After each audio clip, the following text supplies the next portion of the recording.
Yes, hello and welcome folks, it's Chris here from the Ministry of Dice and I'm back again today with another one of my video presentation thingamadoodads. So stick around, we're going to talk about having fun with sidekick characters.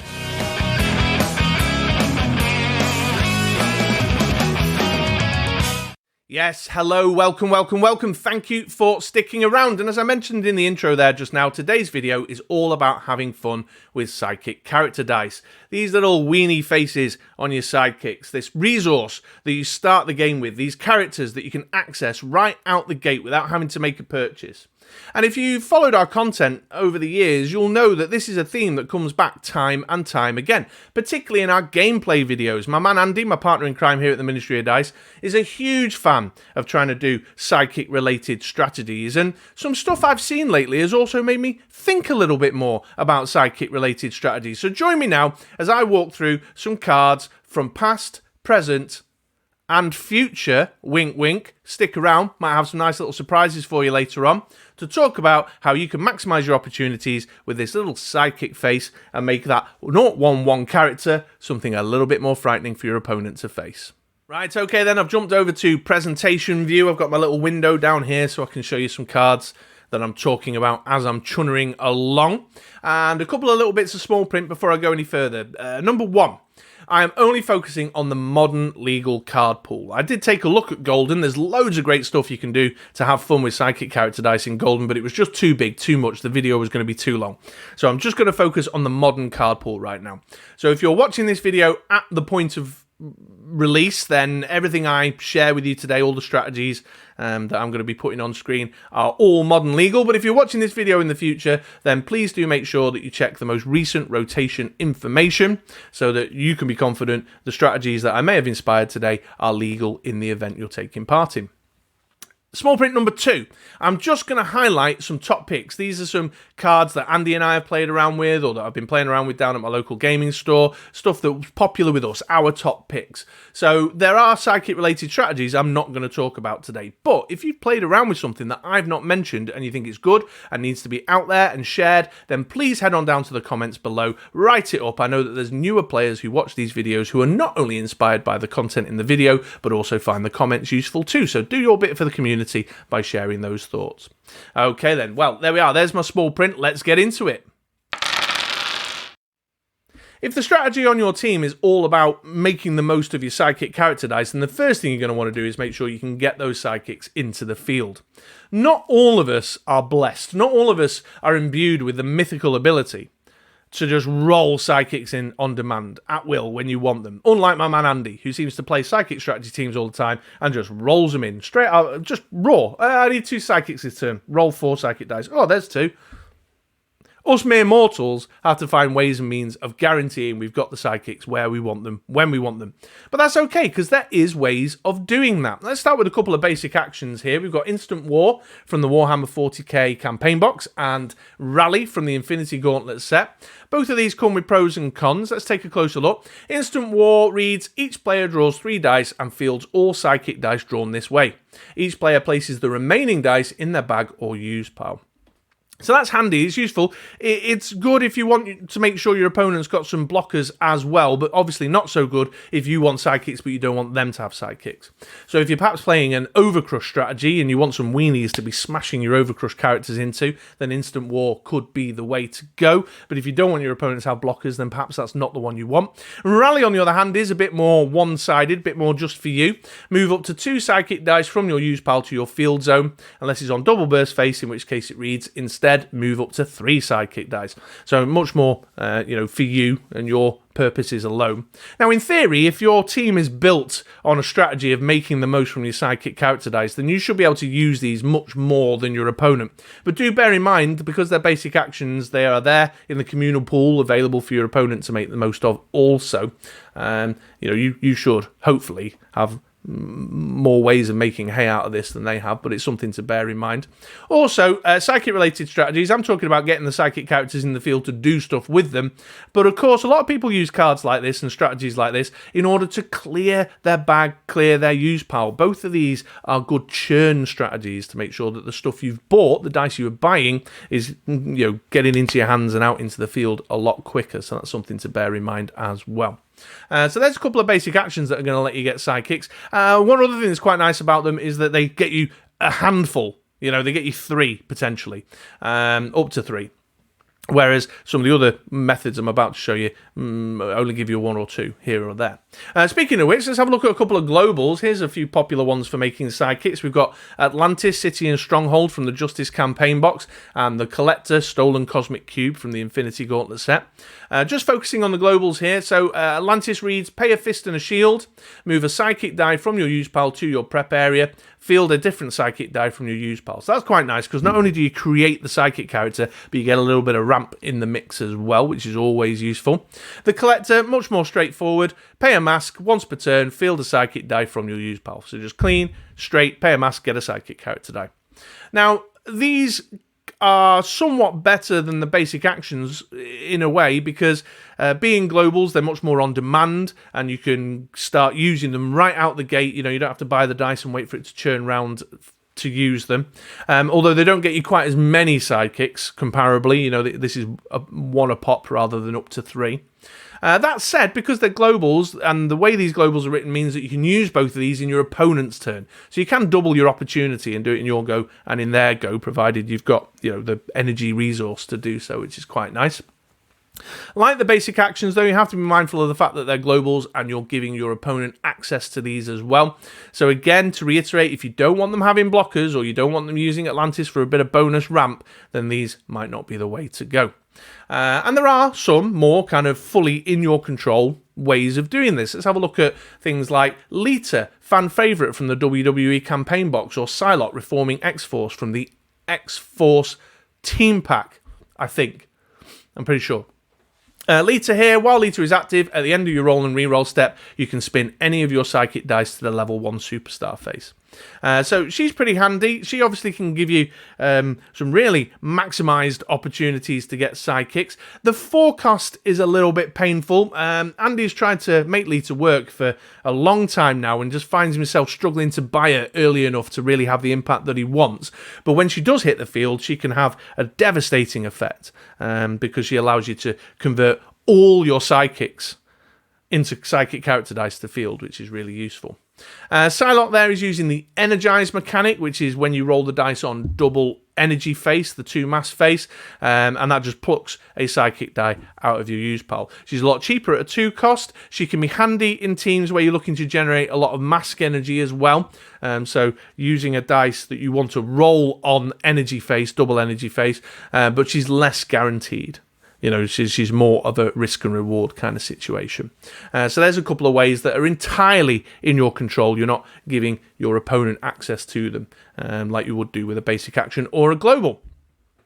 Looking a little bit more around the situation right now at time of recording, we've got some new cards on the scene. The Dark Phoenix Saga set has just been released, and there's the Rally Basic Action reprinted in there.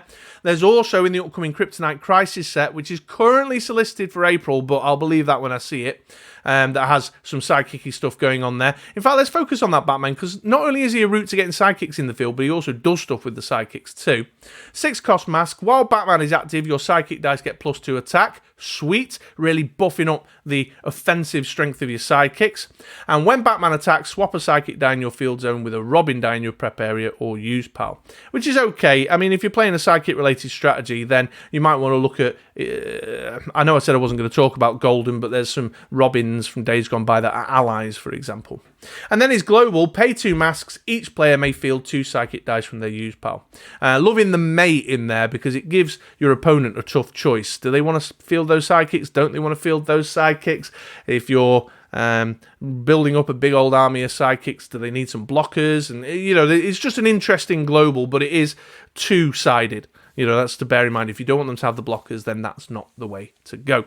So some stuff right now, keeping sidekick-related strategies alive. Not just the stuff I've spoken about from some of the older sets from 2 years ago, but there's things going on here and now, today and tomorrow. So you've set yourself up now to field lots of sidekick character dice. Next thing to do is to drive some damage through to your opponent somehow. And one popular strategy is to make use of the very act of fielding the sidekick character dice and ping some damage through. Direct damage strategies that use when fielded, the fielding of a character to initiate them. Here's two super popular ones. They're very, very strong, very powerful. We've got Thor Jormungand's Fear from the Infinity Gauntlet set and Jubilee X-Men Field Leader from the just released Dark Phoenix Saga set. Thor Jormungand Fear reads, while your Thor is active, when you field a character die, deal 2 damage to target character die or player. And Jubilee X-Men Field Leader reads, while Jubilee is active, when you field a character die, she deals 1 damage to your opponent and 1 damage to target character die. Now, Thor's quite expensive at a 6 cost, but we've definitely seen the devastating effect of having a Thor out in the field and then comboing them up with things like Instant War or with Psychic Maker Globals to just keep relentlessly pinging that damage through. And 2 doesn't sound a lot, but trust me, folks, that death by 1,000 cuts really can take an opponent down. It just snowballs out of control. If you're using something like the Collector Global that allows you to field a Psychic on your turn, ping for 2, field a Psychic on their turn, ping for 2, or the upcoming Batman Global where you field 2 and ping for 4, is frightening, absolutely frightening. Same again with Jubilee. That 1 doesn't sound a lot, but it's deceptive. It does absolutely accumulate to something really scary for your opponent, and they're like sub 10 life, and they're like, what am I going to do? I've barely done anything. I'm already taking pings left, right, and centre. They're both really useful for removal, because not only do they target your opponent, but Thor and Jubilee have a means of targeting opposing character dice as well. So you can use them as a bit of a double-hander, and I've definitely seen people play Thor and do a little switcheroo at the last minute, and rather than target the opponent, target the characters in the field, eliminate the blockers, and then steam through with like a 6 or 7 attack Thor for the finishing move. So pinging some damage through, making the most of the very act of fielding those sidekick dice, especially when you're controlling it with basic actions, globals, and cards like Lita, is definitely a way of winning games. So pinging some direct damage across the field through the very act of fielding sidekick dice is one way to go, and those are the 2 big hitters. There's lots of other ways you can sort of do little pingy bits with sidekicks for sure. But one other way of going about using your sidekick character dice and having some fun and winning some games is by buffing them up. And this has 2 layers really, because there are some characters that are buffed up by the presence of the sidekicks themselves, and there are some characters that buff up the sidekicks. So there's 2 elements to this one here. Let me show you some examples. So on the screen right now, we've got Batman, Charlotte Flair, and Thunderwolf Cavalry from the current card pool. Batman plays 2 rough. He's from the Justice campaign box. He's a 5-cost fist. He reads, Batman gets +1 attack and +1 defense for each sidekick character die in the field zone. Both players. If your opponent has an active villain character die, Batman gains Overcrush. And he's got some pretty beefy stats on him to begin with, 4-4, 5-5, and 7-5. So just 1 or 2 sidekicks out in the field on your side of the table is going to make him increasingly more threatening. He's also great because he counts both players' sidekicks, so if you're using stuff like Instant War, or your opponent has helped themselves to your Collector Global to make some sidekicks of their own, you're going to make them pay for it. The added value of the Overcrush with the presence of a villain character can be a bit hit and miss. There are lots of very popular villain characters that you will see on the opposite side of the table, but your opponent can control that. They can choose, obviously, not to field the villain and take away your Overcrush option. And right now, at present, there's not a way of making a villain on the other side of the table. You can only do it through Golden. And I said I wasn't going to talk about Golden. But Batman is an example of where the character gets buffed up by the presence of the sidekicks. Charlotte Flair, the Queen, and Thunderwolf Cavalry, Adamantium Jaws are a couple of examples where they're buffing up the sidekicks themselves. Charlotte Flair is very simple, 4-cost bolt, and she says, while Charlotte Flair is active, your sidekicks get +1 attack and +1 defense. Thunderwolf Cavalry, there's a little bit of a kind of trigger moment there. When Thunderwolf Cavalry attacks, your sidekick character dice get +1 attack and +1 defense. And again, those are just some examples. There's lots of other ways of buffing sidekicks. I've just plucked a few out to demonstrate what I'm talking about. We have had Dark Phoenix Saga just released. There's some presence of sidekick buffing in there as well. We've got the Iceman here, Mr. Ice Guy. It's his last bit of game text that I'm focusing on here, which says, while Iceman is active, your sidekick dice get +1 attack. And Emma Frost, influential. She's a 4-cost shield with the Hellfire Club affiliation. While Emma Frost is active, your sidekick dice get +1 attack, +1 defense, and gain the Hellfire Gala affiliation. I've been putting some thought into that one. I'm thinking there might be something we can do with that Hellfire Gala affiliation. I'm not fully there yet, though. But there you go. There's some examples of some new hotness that is playing around with this idea of buffing up those sidekicks. Get your squad of sidekicks together and just overwhelm your opponent with increased sidekick stats. Looking ahead, I'll just quickly revisit the Batman Inc. that I mentioned before. He's a 6-cost mask, and that first bit of game text there, while Batman is active, your sidekick dice get +2 attack, so much more offensive, just even more of a buff there. He is a 6-cost mask, of course, although, as I've said many times on the podcast recently, you just can't judge mask characters by their printed fielding cost, while Asuka is from the WWE campaign box, while she's legal in the modern card pool. But Batman is not the only example of some sidekicky stuff going on in the Kryptonite Crisis set. That's right, folks. Spoiler alert, this is the bit you've been waiting for through the whole video. Let's take a look at some new Kryptonite Crisis cards that are going to do some really fun stuff with sidekick characters. On screen now, we have Harley Quinn, Gang of Harleys, General Zod reimagining Jakul, and Raven Astral Projection, all of whom are examples of psychic-related strategies carrying on into the future through the Kryptonite Crisis set. And there's some balmy stuff going on in here. Let's start with Harley Quinn, Gang of Harleys. She reads, while Harley Quinn is active, your sidekick dice gain +1 attack and +1 defense. Okay, fine. Standard stat buff for sidekicks. But check out this second bit. When fielded, deal 2 damage to target character die. So not only is she buffing the stats of your sidekicks, but the act of fielding the sidekicks is a way of removing opposing blockers. That is just mind-bending. She's a 5-cost mask, so she's a little bit more expensive to get out in the field, but again, as I said, you can't judge mask characters by their printed fielding cost right now. But with things like Batman Global that lets you field 2 sidekick characters, or Rally that lets you get 2 or 3 sidekicks out in the field, Harley Quinn actually has the capacity to remove 4 or 6 defense characters if you get your timing right, which I think is really, really insane.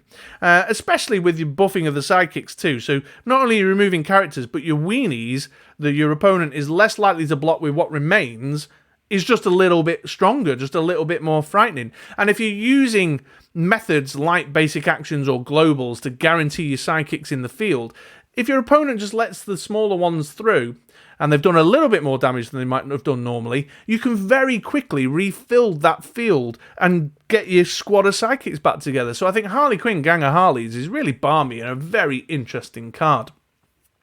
Let's talk about General Zod, though, because this is just even more off the wall. General Zod reads, while General Zod is active, your psychic character dice get +2 attack and count as bolt character dice in addition to being sidekick character dice. He's a lot more expensive. He's a 6-cost bolt, and those fielding costs are just 1, 2, and 3 across his level 1, level 2, and level 3. So he's going to be an investment to get out. But my most immediate thought is not only are you buffing your sidekicks and making them bolt characters, but if you pair them up with someone like this, Jubilation Lee, who reads, when Jubilee attacks, she deals 1 damage to your opponent for each other attacking bolt character dice, then this guy, I mean, I don't think he's competitive, but this guy is definitely going to be a fun card to brew around. I just feel like there's options there, and there's some other bolt-related stuff going on in the set too.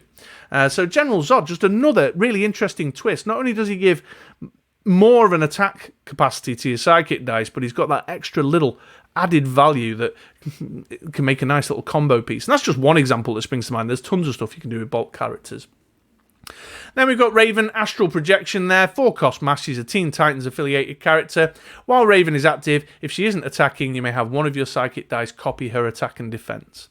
I'm less sure about this one. I mean, her attack is 0, 1, 3, 1, 2, 4, 1, 3, 5. So she can, at level 2 and level 3, she can buff the attacking capacity of your sidekick.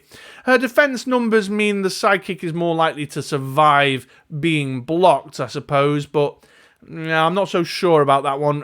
It's a call out to the community. If anyone's got any ideas as to how to make better use of her, I've not really thought through fully yet, then please do let me know in the comments down below. But yeah, Raven Astral Projection is another example of the Kryptonite Crisis set, giving us some more psychic-related strategies to play around with. But Harley Quinn and General Zod, super interesting. Super interesting. I'm definitely going to be putting some thought into those two. Although, bit of a pain point, you'll notice they're all at the higher end of the rarities. They're rares and super rares, which is a point of contention from my point of view. I said point a lot then. So there you go. There's your little extra added value from Chris, a little spoiler. He look at the upcoming psychic strategies in the Kryptonite Crisis set. One last card to share here. This is a promo that I wanted to talk about. Typhoid Mary, Violent Tendencies. She was in the Infinity Gauntlet Play at Home OP kit. She's a 5-cost cross-pulse character with Bolt and Mass. She's hand affiliated, and she reads Energize. Your Psychic character dice and hand character dice get +2 attack and Overcrush at the beginning of this attack step. So she's a big investment for an energized game effect at a 5 for sure. But I like the fact that not only is she giving the stat bump, but she's also awarding the Psychic characters Overcrush. So you're not trying to remove the opposing characters to get those buffed up Psychics through, or you're not trying to just build a bigger wall and overwhelm them. She gives them just that extra little bit of edge. And because she adds the Overcrush to hand affiliated character dice as well, with a max 5 on her, maybe you could buy a few and not only attack with these buffed up sidekicks, but attack with overcrushing Typhoid Marys as well. Although, as I found out on a recent gameplay vid, her attack stats of 1 and 1 on level 1 and level 2 means that, well, you could do the maths. I wasn't overcrushing a great deal with her. But there's just another example of buffing up characters with a little bit of extra edge. Well, there we are then, folks. I hope you enjoyed that little taste, that little look at having fun with Psychic character dice. That is by no means the extent of how you can make Psychic-related strategy teams. There's a lot more besides, so I'll remind you, please do jump into the comments down below and share some of your favourite Psychic-related strategy cards. I also hope you enjoyed the little look at not just the past, not just the present, but also the future, and those Kryptonite Crisis spoilers in there. As a little side note, I'm curious, is putting the spoilers in these themey videos working for you guys? I'm just noticing my viewing figures have not been so great on these ones where the spoilers are inside a wider themey video rather than just being a spoiler video in their own right. I'd love to know the feedback, let me know. But nonetheless, they will most definitely be on the BritRoller6.com unreleased set spoilers gallery for Kryptonite Crisis. So if you want to go read those cards and take a closer look, then head on over there. The link will be in the description down below. Otherwise, if you've enjoyed my review today, please do take the time to give me a thumbs up. It's just a second view, but it means ever so much for me and lets me know I'm going in the right direction. And if you're not already subscribed, please do subscribe to the channel. Okay, well, that's all for today. I've been Chris, and I'll see you on a Ministry of Dice podcast, on the BritRoller6.com blog, or around these parts for another video sometime soon. Thanks for watching, folks.